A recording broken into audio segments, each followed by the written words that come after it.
नमस्कार दोस्तों, स्वागत है आपका हमारे चैनल रेल यात्रा इन्फॉर्मेशन में, जहां आपको मिलती है भारतीय रेलवे से जुड़ी तमाम लेटेस्ट अपडेट्स और ज्ञानवर्धक जानकारियां, वो भी आसान भाषा में। दोस्तों, आज हम आपको लेकर चलेंगे एक ऐसे रेल सफर पर जिसमें रोमांच, भू राजनीति और इंजीनियर का कमाल सब कुछ शामिल है। क्योंकि कहानी सिर्फ ट्रैक और ट्रेनों की ही नहीं, बल्कि दो देशों की सीमाओं, रणनीतियों और अद्भुत ऊंचाइयों की भी है। तो चलिए वीडियो को शुरू करते हैं। दोस्तों, वीडियो शुरू करने से पहले एक छोटी सी अपील। दोस्तों, मैं बहुत ही कड़ी मेहनत करके आपके लिए भारतीय रेलवे से जुड़ी लेटेस्ट खबरें और जानकारियां लाता हूं। मेरा उद्देश्य करोड़ों भारतीय रेल यात्रियों को जागरूक करना है और आपका एक लाइक और सब्सक्राइब करना मेरे मेहनत और मेरे उद्देश्य को सफल बनाएगा। तो चैनल को सपोर्ट करिए दोस्तों, ताकि हमारा यह रेलवे परिवार और मजबूत हो जाए। चलिए वीडियो को शुरू करते हैं। ड्रैगन यानी चीन एक बार फिर अपनी सातिराना चाल चलने की तैयारी में है।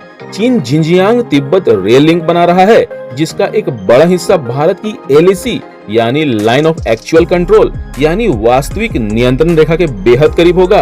हांगकांग स्थित साउथ चाइना मॉर्निंग पोस्ट की रिपोर्ट बताती है कि इस दुनिया की सबसे महत्वाकांक्षी रेल परियोजनाओं में से एक होगा और इसका काम इसी साल शुरू हो सकता है।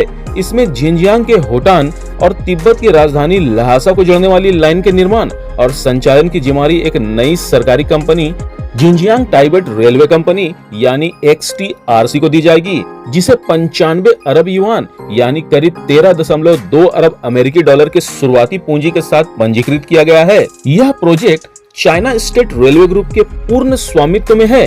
हुबई स्थित हुआयुयान सिक्योरिटीज के रिसर्च के मुताबिक इसका लक्ष्य 2035 तक ल्हासा को केंद्र में रखकर 5000 किलोमीटर का पठारी रेल नेटवर्क तैयार करना है। और ध्यान रहे, यह शुरुआती पूंजी सिर्फ शुरुआत है, क्योंकि उदाहरण के लिए सिचुआन तिब्बत रेल मार्ग जो 1800 किलोमीटर लंबा है, उस पर लगभग 320 अरब युआन यानी 45 अरब डॉलर की लागत आई थी। और रिपोर्ट ये भी बताती है कि इस नई लाइन के कुछ हिस्से चीन भारत LAC के बेहद पास होंगे। यह वही इलाका है जहां अब तक बुनियादी ढांचे की कमी रही है, लेकिन चीन इसे सैन्य और रक्षात्मक दृष्टिकोण से मजबूत करना चाहता है।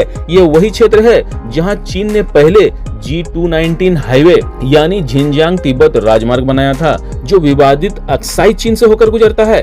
याद दिला दे दोस्तों, अक्साई चीन 1962 में भारत चीन युद्ध में सबसे बड़ा विवाद का कारण था और भारत इसे ऐतिहासिक दावों और पिछली संधियों के आधार पर अपना अभिन्न अंग मानता है। यह झिंजियांग तिब्बत रेलवे तिब्बत को चीन के बाकी हिस्सों से जोड़ने वाली 4 बड़ी लाइनों में से एक होगी। बाकी 3 लाइनें तिब्बत को किंगघई, सिचुआन और यूनान प्रांतों से जोड़ती है। चलिए अब जरा नजर डालते हैं इस प्रोजेक्ट के एक और दिलचस्प पहलू पर।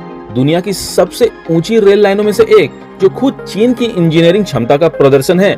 आपने दुनिया के सबसे ऊंचे आर्च रेलवे ब्रिज यानी जम्मू कश्मीर के चिनाब ब्रिज का नाम जरूर सुना होगा। दोस्तों, अगर आपने चिनाब ब्रिज का नाम नहीं सुना या इसके बारे में नहीं जानते, तो मैं आपको बता दूं, इसके बारे में मैं डिटेल से एक वीडियो बना चुका हूं।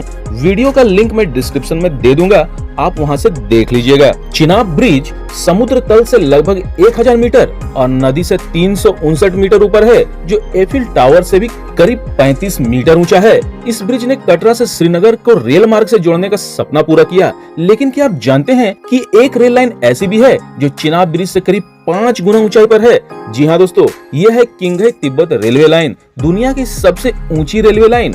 दरअसल ये कोई ब्रिज नहीं, बल्कि समुद्र तल से करीब 5068 मीटर की ऊंचाई पर चलने वाली इस लाइन पर सफर करना वाकई हवाई जहाज जैसा अनुभव देता है। यह सिनिंग यानी किंगघई प्रांत से ल्हासा तिब्बत तक लगभग 1956 किलोमीटर लंबी है और इसकी शुरुआत 2006 में हुई थी। इतनी ऊंचाई पर यात्रा करते समय ऑक्सीजन की कमी होना स्वाभाविक है, इसलिए तंगलांग ला दर्रे को पार करते हुए यात्रियों को फ्लाइट की तरह ऑक्सीजन मास्क पहनना अनिवार्य होता है। यह मास्क ऊपर से नीचे आता है, बिल्कुल हवाई जहाज की तरह। हर कोच में डॉक्टर तैनात रहते हैं ताकि किसी भी यात्री को सांस लेने में परेशानी होने पर तुरंत मेडिकल सहायता मिल सके।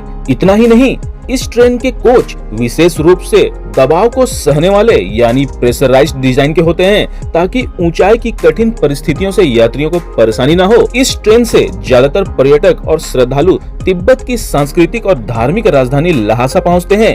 यह रेलवे 2006 में शुरू हुई थी और प्रतिदिन हजारों यात्री सफर करते हैं। तो दोस्तों, एक तरफ यह रेल नेटवर्क चीन के लिए इंजीनियरिंग और पर्यटन की शान है, तो दूसरी तरफ भारत के लिए एक रणनीतिक चिंता भी बन सकता है, क्योंकि इसका रूट एलएसी के बेहद करीब होगा।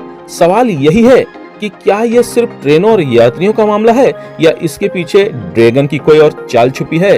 हालांकि आपका इस विषय में क्या मानना है? चीन का यह कदम महज इंफ्रास्ट्रक्चर डेवलपमेंट है या भारत के लिए खतरे की घंटी? कमेंट करके अपनी राय जरूर बताइएगा। और हाँ दोस्तों, अगर आपको यह वीडियो पसंद आया हो तो इसे लाइक जरूर कीजिएगा, अपने दोस्तों और परिवार के बीच शेयर कीजिएगा और चैनल को फटाफट सब्सक्राइब कर मुझे सपोर्ट कीजिए, ताकि मैं फिर भारतीय रेलवे से जुड़ी ताजा अपडेट्स और विश्वसनीय जानकारी आप तक सबसे पहले ला सकूं, वो भी आसान भाषा में। मिलते हैं अगले वीडियो में, तब तक के लिए शुभ यात्रा।